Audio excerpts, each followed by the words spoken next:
मुझे याद है मैंने तुम्हारे माता पिता को भजन सुनाया था। और ये करण का कहना है कि हमसर भाई मेरे माँ बाप ने ये ख्वाहिश जाहिर की थी कि चाहे कुछ भी हो जाए हमसर हयात की हाजिरी लगनी चाहिए। तो ये मेरे लिए बहुत खुशकिस्मती की बात है कि जाते जाते वो वहां पहुंचने के बाद भी मेरे लिए दुआएं कर रहे हैं। इससे बड़ी दुआ क्या होगी? क्योंकि अगर हम यहाँ पर गुणगान कर रहे हैं तो ये ना समझो वो यहाँ नहीं है, उनकी नजरें तुम्हें देख रही हैं लेकिन हम उन्हें नहीं देख सकते, क्योंकि उनको देखने के लिए हमें खुद को मिटाना पड़ेगा। आए हाय 1 2 3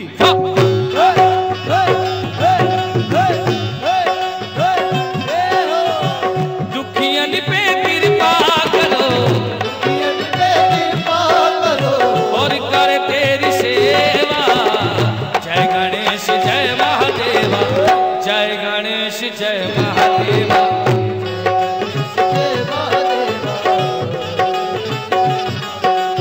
ओम नमो नमो नमो। जो ना हाथ ऊपर करेंगे ताली के साथ। ओम नमो नमो नमो, ओम नमो नमो नमो। क्या बात है? ओम नमो नमो नमो, क्या ओम नमो नमो नमो, ओम नमो नमो नमो नमो, क्या ओम नमो नमो नमो नमो।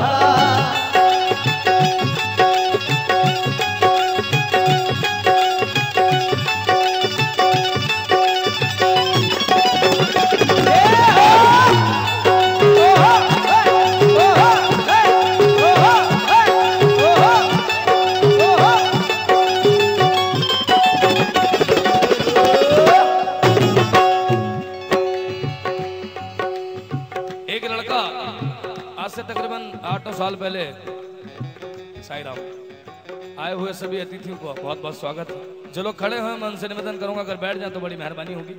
सिर्फ गणेश वंदना तक बैठ जाए, उसके बाद आप खड़े हो जाए, क्योंकि आपकी ड्यूटी है, मुझे पता है आप सभी लोग सेवादार हैं। सिर्फ गणेश वंदना के लिए बैठ जाए। I am sorry for disturb, if you don't mind.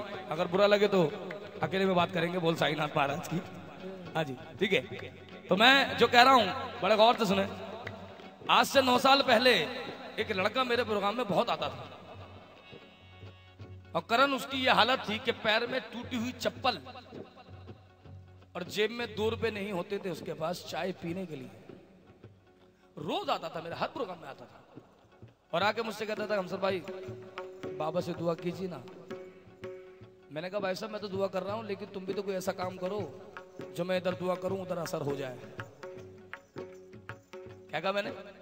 इधर मैं दुआ करूं उधर असर हो जाए। वो कहने लगा वो कैसे होगा? मैंने कहा अपने माँ बाप की खिदमत कभी मत छोड़ना। कहना ठीक है। कुछ दिनों बाद उसके फादर की डेथ हो गई। वो मेरे पास रोता हुआ कहने लगा हमसर भाई मेरी माँ ने मुझे घर से निकाल दिया।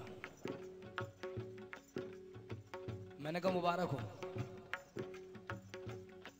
क्या बोला मैंने? कहला भाई साहब मेरी माँ ने घर से निकाल दिया, आप कह रहे हो मुबारक हो।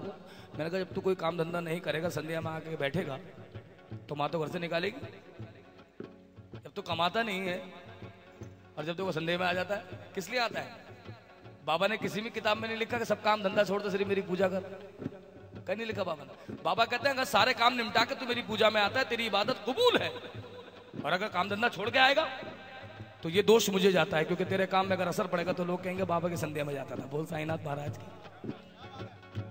नाम किसका आ रहा है? बाबा का। ओफो,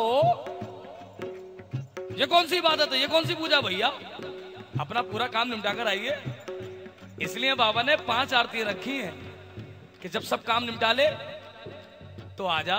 कौन सी आरती अटेंड करने, वो छूट जाए तो दूसरी कर ले, वो छूट जाए तीसरी कर ले, चौथी कर ले, 5वीं कर ले, 5वीं भी तो आ ही जाएगा। बोल साईनाथ महाराज की। वक्त रखा है ना उसने। जिसे देखो आके बैठ जाते हैं, बस लगे पड़े।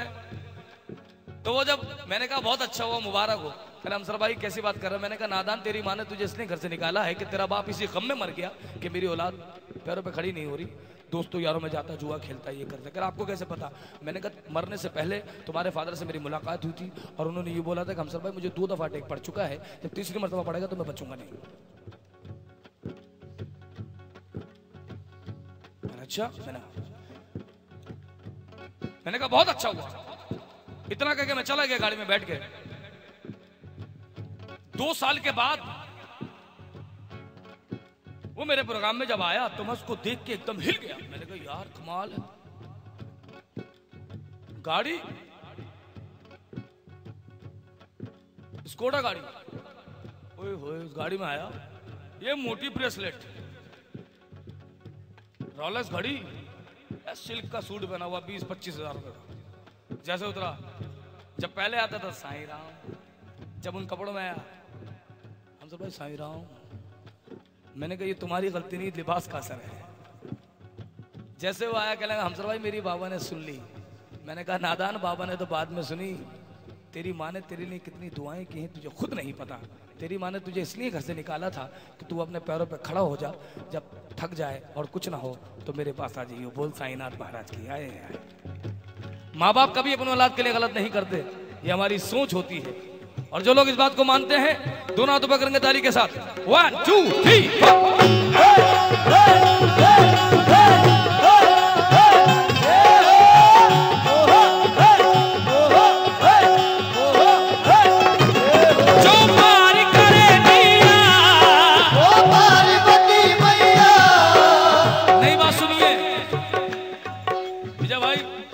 सुनिएगा और लिंकर, हमारे लिंकर साउंड वाले भी सुनिए। जो पार करे नैया वो पार्वती मैया, जो अग्नि परीक्षा दे वो तो है सीता मैया। दोनों तो पकड़ेंगे ताली के साथ।